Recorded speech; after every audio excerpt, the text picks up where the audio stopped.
update and a report on some bids received.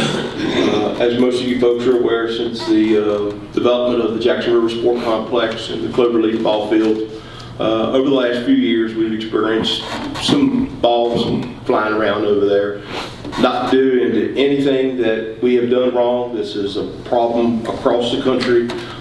We in America like to have an excitable game, so the wall of the bat and the core of the ball has changed drastically over the last 10, 12 years because we all want the big hit, so on and so forth. So recognizing the concern of the balls and the amount of tournaments that we're hosting, and I hope some of you all have had the opportunity to visit what has taken place this spring at the Jackson River Sport Complex, in the fact that 40 and 40 and 50 and 60 teams at a time have been visiting our community and making a nice contribution to what we have to offer.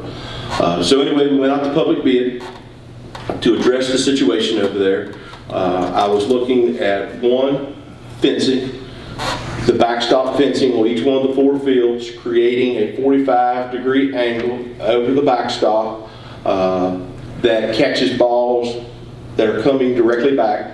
The intent also is to move home plate back. I've got some room within the rules of the game that I can move home plate back a little bit, which also creates an issue for me to move a 60, a 65, a 70, and an 80-foot base and the foul pole, but it will get done.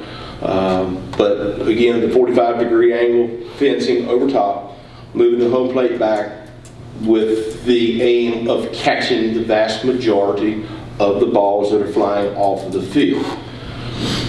I received a bid from Powers Fence Company out of Roanoke, Virginia, to perform that amount of work on all 4 of the fields, $44,500.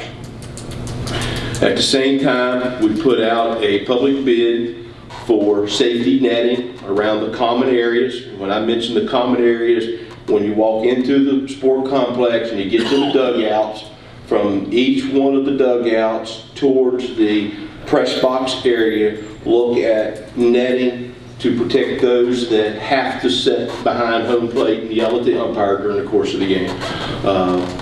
But the safety netting would protect those that are in the common area. Received a bid from Burbank Sport Nets to the tune of $26,634.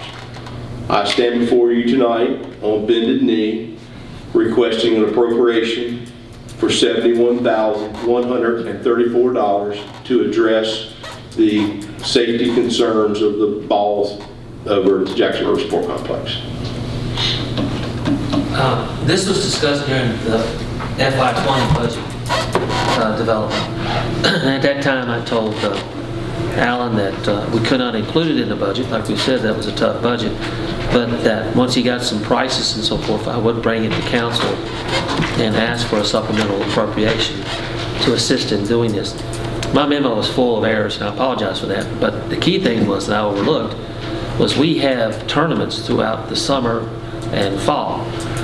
So whereas we've ended our Little League season, we will have for the rest of the summer and fall tournaments on most weekends, not every weekend, but most weekends.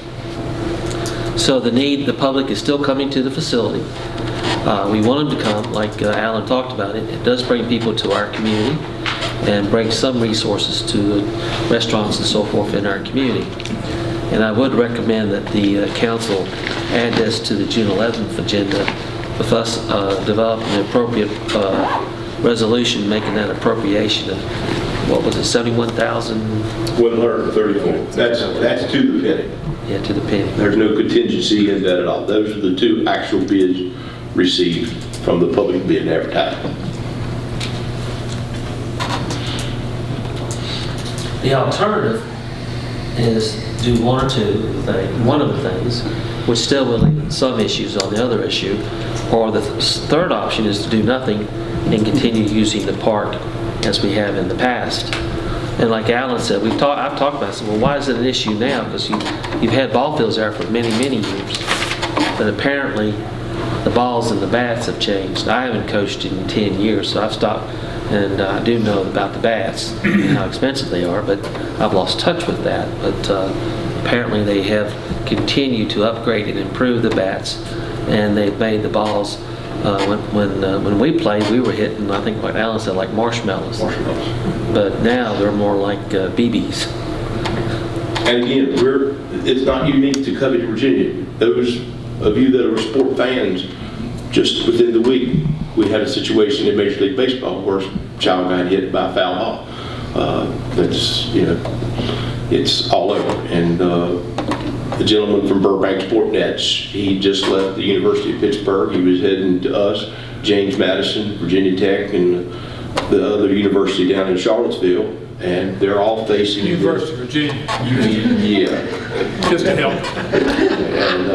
And so they're all National basketball team and lacrosse. lacrosse. Is that a sport? Yeah. I think so. That's a heck of a sport. But regardless, football is still the money sport. But, anyway, as we move Well, on. you went 10 So, but it's just a common problem in the sport complexes now. We're not unique to the situation that's going on, and we've all heard about it, we've dealt with it, we've answered questions, and I really appreciate Mr. Goodman in trying to help me get this moving.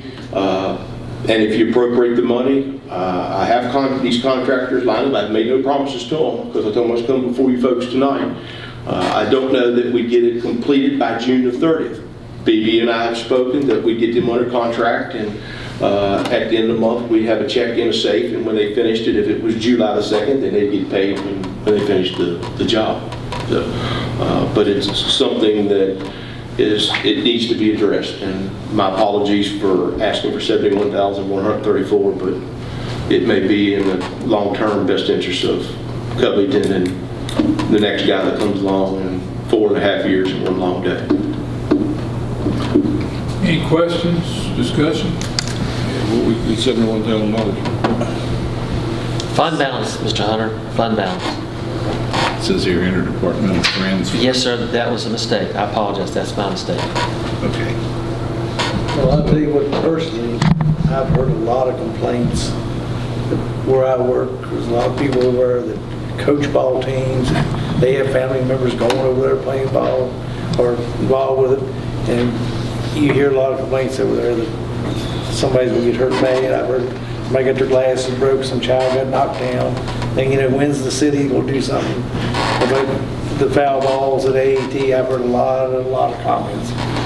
Sport Allen's proposal, I've heard a lot of comments, about it. You're going to get $71,000. Well, I got a suggestion, but I don't think we can get by with it. Well, there's a couple things we've got to look at. I've had enough complaints that I'm concerned about liability. Once we become aware of a potential problem, it's a whole lot easier to sue us. Would that be correct? That is correct. If I, as a council member, am aware of a problem that I don't do anything about, does that make me liable? Not personally. No, sir, not personally. So they can't sue us, right? Just the city. But what else we need to look at? That's still the same thing.